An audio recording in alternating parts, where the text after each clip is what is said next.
हरिः ॐ श्रीगुरुभ्यो नमः। हरिः ॐ।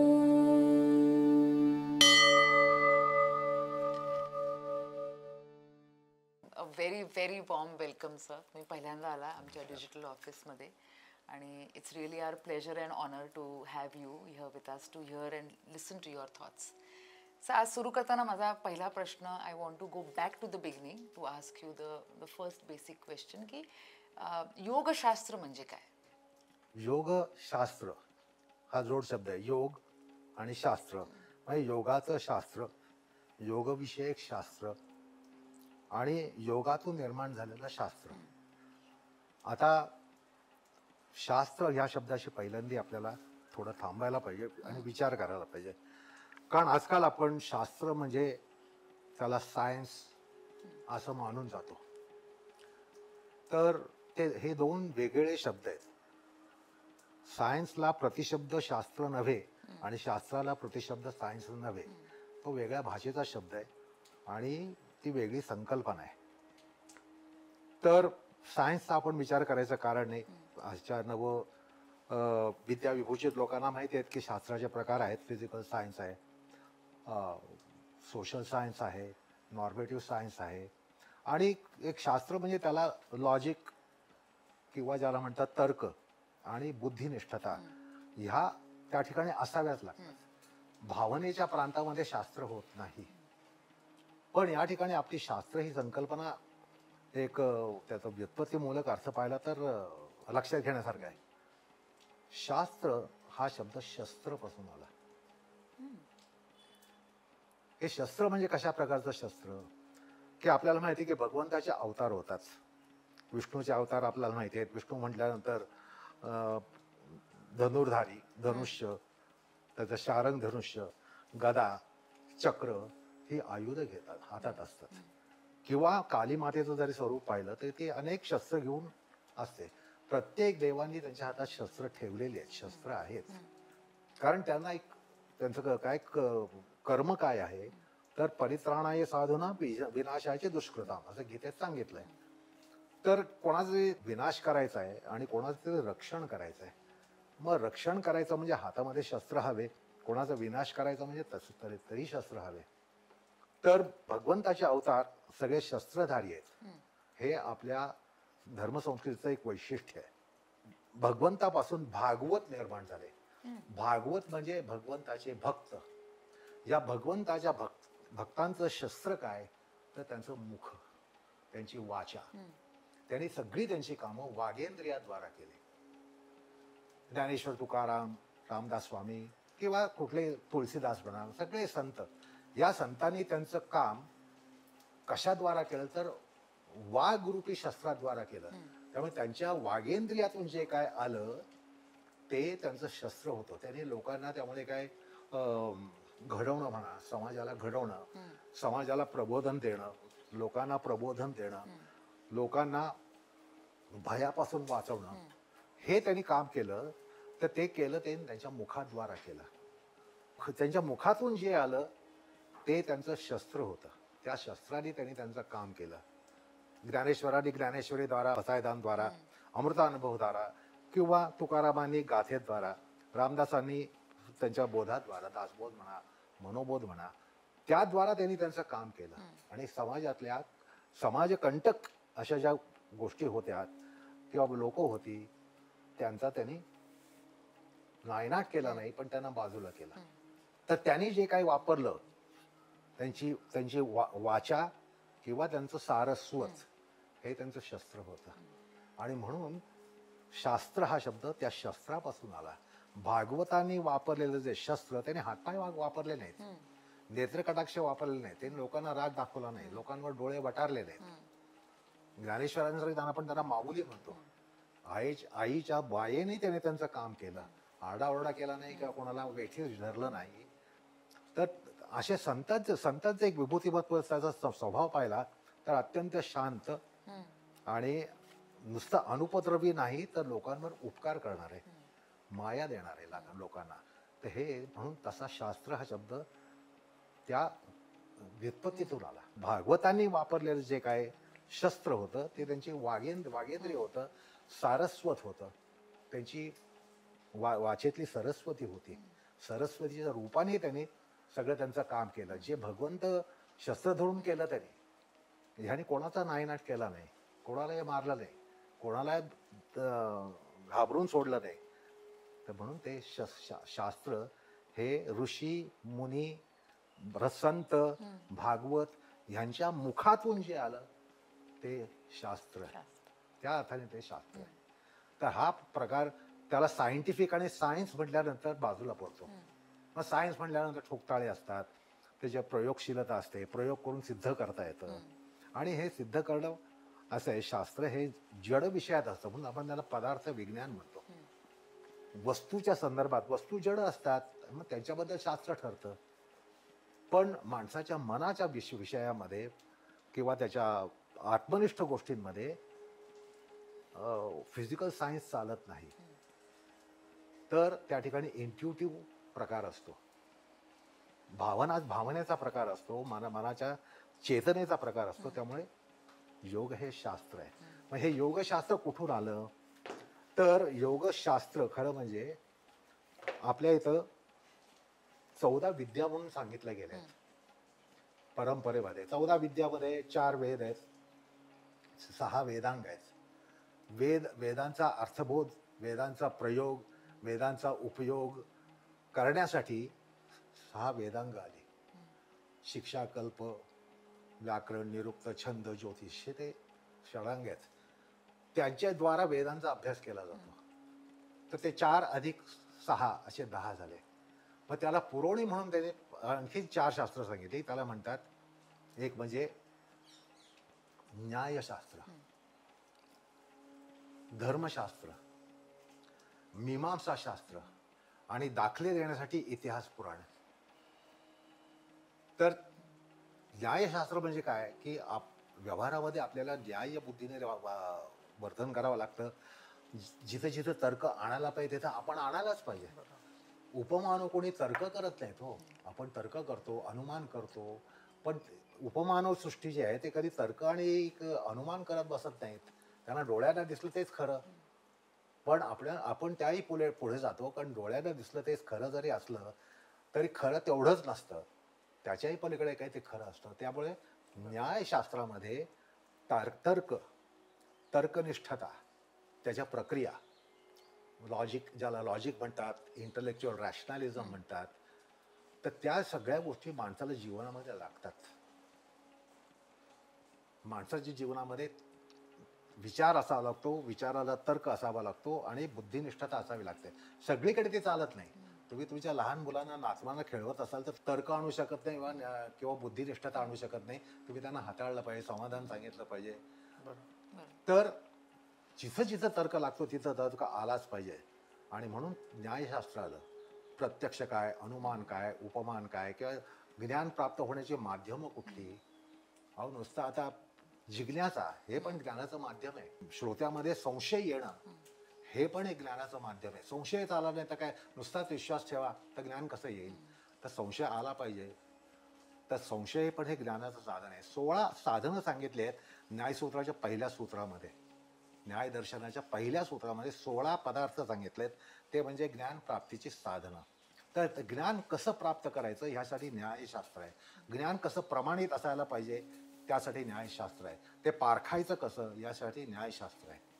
त्याच्यानंतर धर्मशास्त्र आलं. धर्मशास्त्र माणसाला एक, ज्याला आपण माणुसकी म्हणतो, ह्या माणुसकीसाठी काही नियम असावे लागतात. जीवनाला नियम असावे लागतात, जीवनाला दिशा असावी लागते. प्राण्यांना तसं असायचं कारण नाही, त्याच्या नॅचरल इन्स्टिंक्ट प्रमाणे ते जातात. आपण नॅचरल इन्स्टिंक्ट प्रमाणे गेलो तर आपण मनुष्य राहणार नाही तर प्राणी होणार. तर माणसाला मानव धर्माच्या चौकटीमध्ये बसवण्यासाठी काही गोष्टी असतात, त्या माणसाने पाळाव्या. त्यासाठी धर्मशास्त्र आलं. आणि धर्म म्हणजे रिलिजन नव्हे, कारण धर्म कुठेही लागू पडतो. गुणधर्म, स्वभाव धर्म, मानव धर्म, कर्तव्य धर्म, असे आपल्या माणसाला अनेक धर्म असतात. कुत्रा मांजरांना कर्तव्य नाही होतो, त्यांना अधिकार नाही आहेत, कर्तव्य नाही आहेत, ते त्यांच्या इन्स्टिक्ट प्रमाणे कामं करतात. आपण इन्स्टिक्ट प्रमाणे जाणार तर आपण माणूस ठरणार नाही, तर आपल्याला काही गोष्टी आपल्यामध्ये आपल्या सांभाळल्या गेल्या पाहिजेत. म्हणून आपल्याला शिक्षण दिलं गेलं पाहिजे. धर्म मग स्वभाव धर्म असतो, त्यानंतर आपल्या जीवनातल्या अवस्थेनुसार काही कर्तव्य असतात. ती जर अवस्था गेली तर ते कर्तव्य शिल्लकच राहत नाही. तर त्यामुळे माणसाला धर्म असणं महत्त्वाचं आहे. त्यामुळे धर्मशास्त्र आणि योगशास्त्र हे धर्मशास्त्रात आलं. आता गीतेमधला प्रत्येक अध्याय त्याची पुष्पिका जर पाहिली ना, तर इति मद भगवद्गीतासु उपनिषत्सु ब्रह्मविद्यायां योगशास्त्रे कृष्णार्जुन संवादे अमुक अमुक नाम प्रथमोध्याय द्वितीयोध्याय तृतीयोध्याय योगशास्त्रे असं म्हटलं. तर भगवद्गीता हे मूळ योगशास्त्र आहे. म्हणून त्या पुष्पिकेमध्ये योगशास्त्र म्हटलं.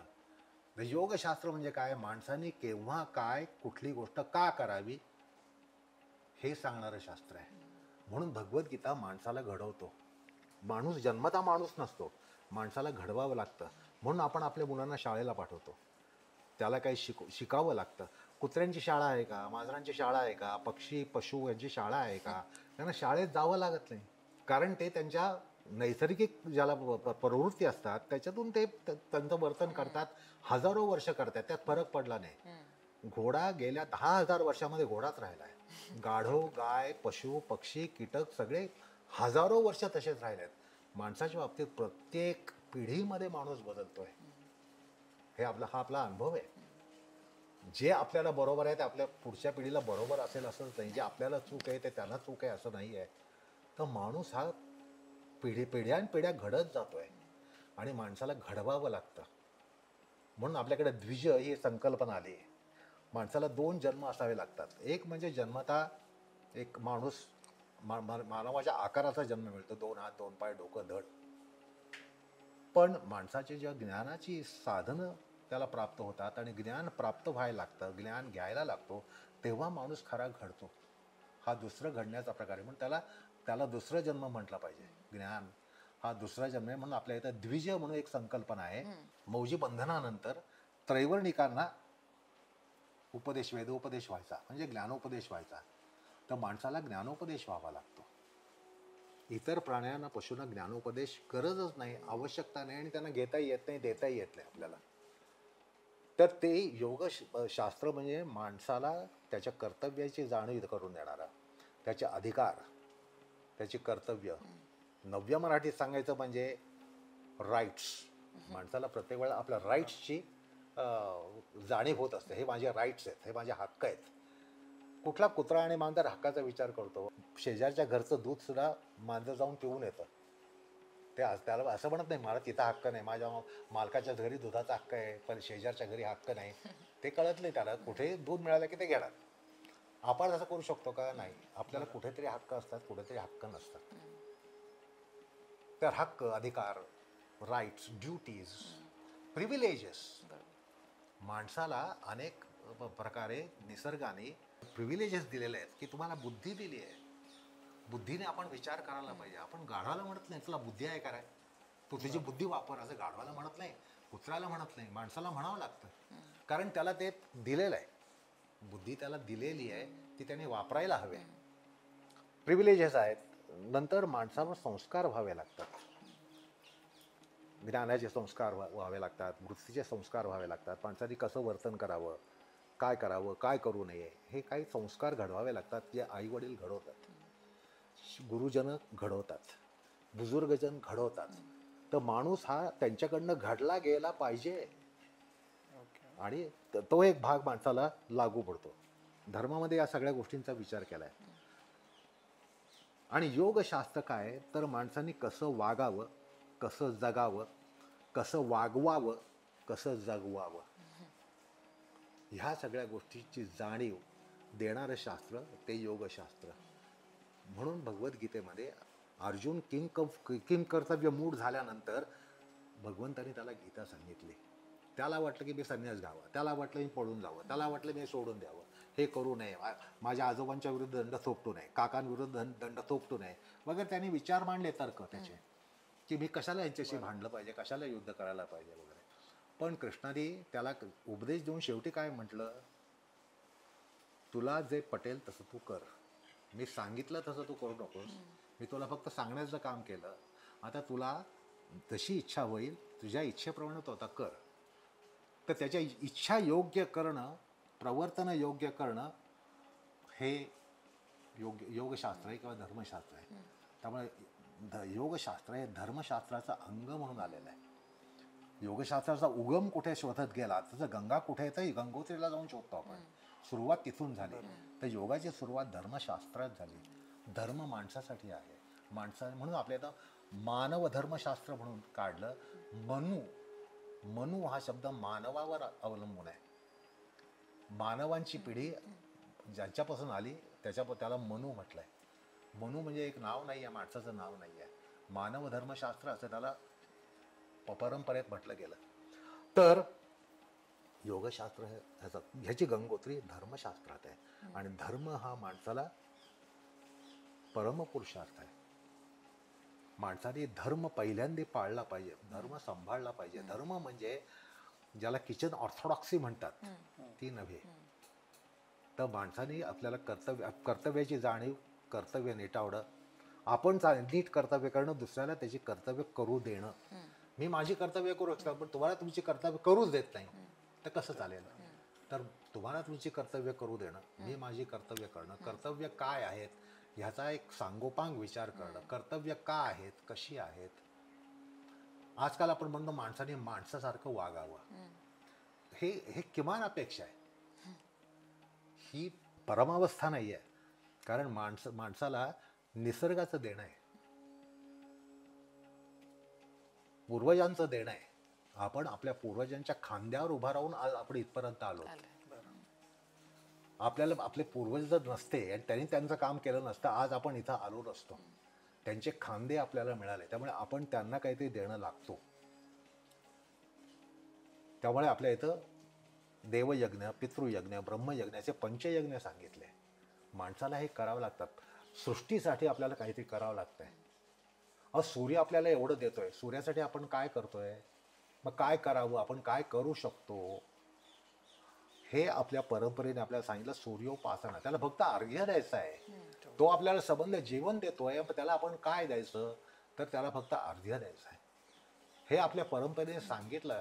आपण नाहीतर स्वार्थीपणे सगळ्या गोष्टींचा उपभोग घेतो आणि मग उपभोगितावाद किंवा उपभोगवाद बोकाळतो. त्यामुळे आपल्याला कर्तव्यांची जाणीव दिली पाहिजे. आपल्याला देवाप्रती कर्तव्य आहेत, देवांप्रती कर्तव्य आहेत, पूर्वजांप्रती कर्तव्य आहेत. आपले पूर्वज जे ऋषीमुनी होते, आपण सगळे ऋषी कुलोत्पन्न आहोत, म्हणून आपल्याला गोत्र आहेत.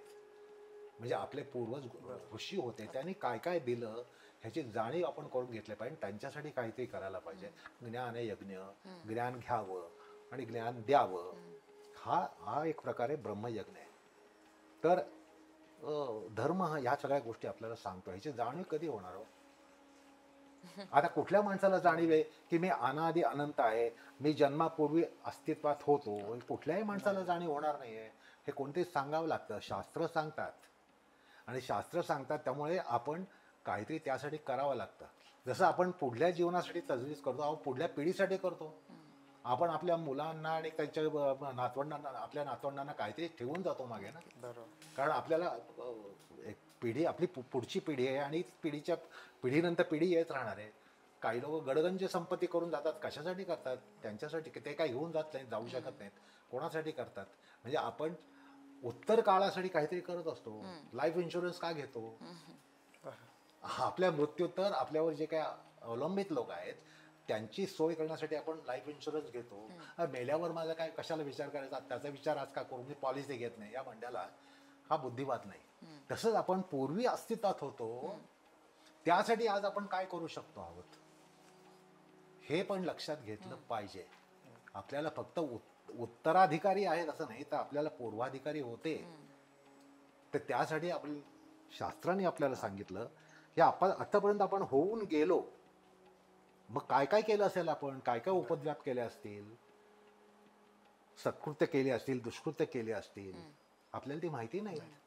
मग त्या संदर्भात आपण काहीतरी परिमार्जन करायला पाहिजे आणि एक त्यासाठी काही आपण त्याचाही विचार करावा लागतो. हे आपल्याला ऋषीमुनीने सांगितलं की आपण अनादि अनंत आहोत. आपल्याला जरी वय असलं तरी मी काय वेळा मजेत सांगतो, या पृथ्वी तलावर पृथ्वीपेक्षा जुनी गोष्ट कुठली आहे? पृथ्वी तलावर पृथ्वीपेक्षा जुनी गोष्ट कुठली आहे? तर आपण आहोत. आपण पृथ्वी तल येण्यापूर्वी, म्हणजे आज जवळजवळ 450 कोटी वर्ष झाली पृथ्वीला. 450 कोटी वर्षापूर्वी पृथ्वी आणि सूर्य वगैरे निर्माण झाले. मग त्याच्यापूर्वी आपण कुठल्याही दुसऱ्या विश्वातल्या दुसऱ्या स्थानामध्ये होतो. म्हणून आजही आपण शोधतो पृथ्वी सादृश कुठेतरी विश्व आहे किंवा एक जग आहे, पाणी आहे, ते जीव असू शकतात. आज आपण त्यांना शोधतोय आणि शोधलेलं आहे. दुसऱ्या एखाद्या आकाशगंगेमध्ये, आपल्या आकाशगंगेमध्ये नसले तर दुसऱ्या आकाशगंगेमध्ये आहे. म्हणजे आपण कुठे ना कुठे अस्तित्वात होतो. पृथ्वी नसली तरी आपण अस्तित्वात होतो. पृथ्वी गेल्यानंतरही अस्तित्वात राहणार आहोत. पृथ्वीला आणखीन एक 650 कोटी वर्षाचं आयुष्य आहे, त्याच्यानंतर पृथ्वी नाही आहे. मग आपण पण गेलो का? नाही, आपण जाणार नाही. हे आपल्याला आपल्या तत्वज्ञानाने सांगितलं, ऋषींनी सांगितलं, वेदांनी सांगितलं की आपण कुठे ना कुठे असतोच. त्यामुळे माणसाची कर्तव्य ही फार व्यापक असतात. ती बुद्धीने आकलन करता येणार नाहीत, बुद्धीने ते आपल्याला पिन पॉइंट करता येणार नाहीत. यासाठी आपल्याला शास्त्रांकडे वळलं पाहिजे. शास्त्र काय सांगतात, असं हे योगशास्त्र अनादी कालापासून आलेलं आहे. योगशास्त्राचा आद्य प्रवक्ता कोण आहे? हिरण्यगर्भो योगस्य वक्ता ना अन्य पुरातनः. हा हिरण्यगर्भ कोण? म्हणजे वैकुंठातील नारायण. हे कोणी सांगितलं? आगमाने सांगितलं. आगम ही शास्त्र आहेत. वेदांना निगम म्हणतात आणि बाकीच्या शास्त्रांना आगम म्हणतात. निगम म्हणजे उगमस्थानातील ज्ञान. आपल्याला जर गंगा पाहिजे असेल तर आपण जवळच्या गंगा तीरावर जाऊन गंगा घेऊ शकतो. प्रत्येक जण माणूस काही गंगोत्रीला जात नाही. तो पार कानपूर पर्यंत जाऊन सुद्धा गंगा घेऊ शकतो. आपल्या जवळ गंगा जिथे वाहते तो गंगेला जातो. तर आगम म्हणजे आगच्छती, आपल्यापर्यंत येणारं शास्त्र, ते आगम. आणि जे सोर्स मध्ये आहे त्याला निगम म्हणतात. वेदाला निगम म्हटलंय. वेदांपासून आगम निर्माण झाले. या आगमात सांगितलंय भगवान नारायणाने योगाचा उपदेश केला. हा आपल्या शास्त्रामध्ये संग्रहित आहे. आहिर्बुद्ध संहिता असं एक पांचरात्र संहितेतलं शास्त्र आहे. त्यात योगशास्त्राचा उल्लेख आहे आणि हेच ते योगशास्त्र आहे. चित्त वृत्ती निरोधाक्ष योग हा तिथं सांगितलाय. हा वैकुंठात सांगितलाय. आणि तो अनादी कालापासून, म्हणजे कालाचा आरंभ आणि शेवट ही गोष्टच नाहीये वास्तवामध्ये. आपल्याला फक्त जाणलं काहीतरी संपलं, 2023 संपलं आणि 24 सुरू झालं. 2024 डिसेंबरला संपणार आणि 25 सुरू होणार. तर आपल्याला पुढे सुरू होते संपते हे कळू शकतं. पण हा अनादी अनंत काल आहे. तो कधी सुरुवात झाला नाही, तो कधी संपणार नाहीये. तर तसंच वैकुंठामध्ये हे ज्ञान श्री विष्णूंनी दिलं आणि त्यापासून योगशास्त्र हे आलं. हरिः ओम श्री गुरुभ्यो